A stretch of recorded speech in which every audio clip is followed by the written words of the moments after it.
So the installation process for Iw5 movie making is pretty straightforward. You basically just go to the website and go to the Iw5 movie making page, where you can just click download, which will download the launcher you need. You can just start this launcher and click yes to grant it permissions, and then it will greet you with this message. Then you can just click OK and it will start downloading all the necessary files you'll need to start the game with the client loaded. Once you get to this screen, you can just click start movie making, which will essentially start the game with the modifications loaded, so you can start recording immediately. So once you're in the game's main menu, you can use the usual Quad Engine console key, which is below your escape key, or F10 to open the console. If you press shift alongside that, it will open the console output window, which will display information like messages, warnings or errors. I've tried my best to replicate this console autocomplete feature you can see in MW2 for example, or Call of Duty 4, where if you start typing a dvar or a command like cgdraw2d, it will try to automatically complete your input and show the value of the dvar and any other possible dvars that match your input. I highly recommend checking out the help command, which will display a list of commands that are currently in the client, so you have a general overview of what you can do.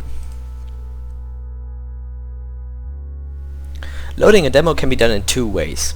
You can either just open the console and type in the demo command followed by the demo file name of the demo in your local /main/demo folder, or you can just go into your Vault and Theater menu, which will show a list of all the demos you have in that folder, so you can just click on one and click on play, which will load the demo.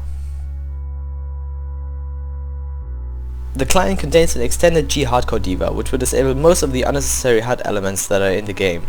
This way you can make clean POV recordings without any two-dimensional sprites or text obstructing your view. In case you are still seeing names popping up in the upper right corner when using G hardcore 1 though, you can open the menu by pressing tab and then click strings to view the string removal screen. In this screen you can click on HUD strings that you want removed, which will then be added to the blacklist on the right hand side. These strings won't be displayed anymore.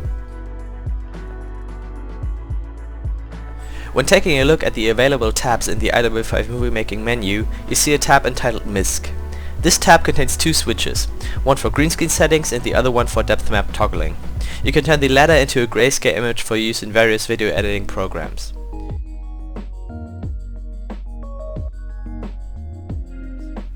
To the right you have a menu which allows easy customization of fog parameters such as color, opacity and distance. You can also easily share or save your settings by clicking the copy to clipboard button, which will copy a command string to your clipboard. This command can be entered into the in-game console to set the fog settings to exactly what they were when you clicked the copy to clipboard button. The lower part of the MISC menu contains a list of config files which the client was able to find in your MW3 directory. You can just click one of these to load its dvars. Alternatively, you can always use the exec command to load a config by name. There's also a few custom dvars I added that enable you to customize the in-game kill score.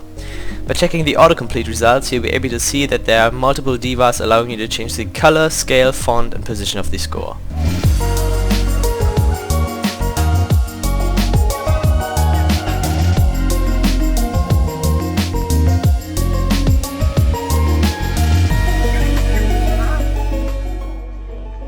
There have been major improvements to the whole DOLLYCAM system compared to the old MW3 client.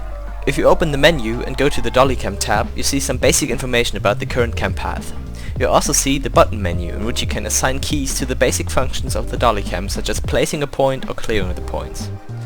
In the normal DOLLYCAM mode you can just place 4 or more camera nodes at different points in time.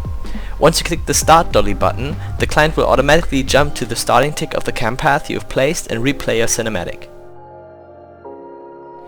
There are two interpolation modes available in the release version of the client, one being the usual HLIE camera path and the other one being a simple Bezier curve which may be smoother in some scenarios.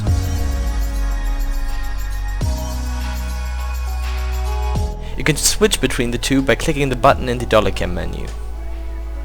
There's also support for frozen DOLLYCAM cinematics.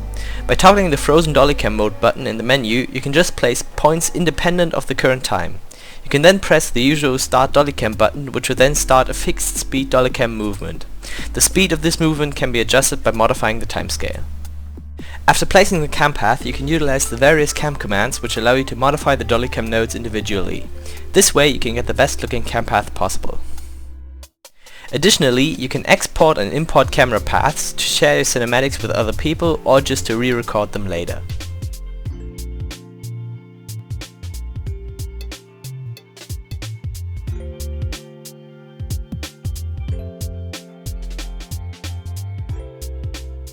If you go in a private match, you'll notice that there are a few new commands available while playing. You can use bot spawn to spawn a bot at your current position, which will also face the direction you are facing. Moving bots is also possible using the bot move command. Using these two basic commands, you should be able to hit clips or just create certain death movements pretty easily.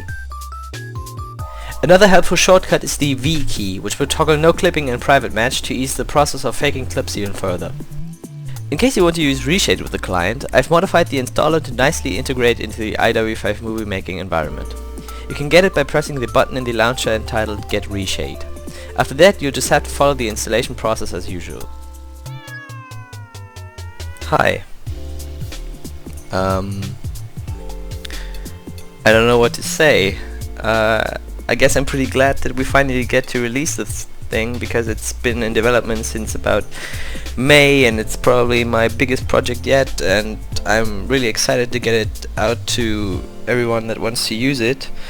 I personally think that MW3 is a really underrated game when it comes to editing, and I hope that I can do my part in making MW3 more popular in the editing community, because nowadays with the new Call of Duties coming out, they are really not that good for editing.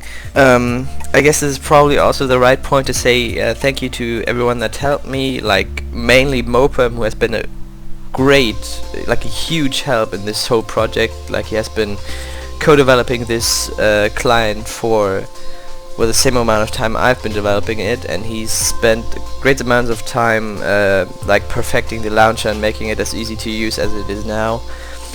And yeah, I'd also like to thank gmzorz and Trip for basically inspiring me to do this and giving great feedback and being helpful with all of this. Like, there are so many people that I have to thank.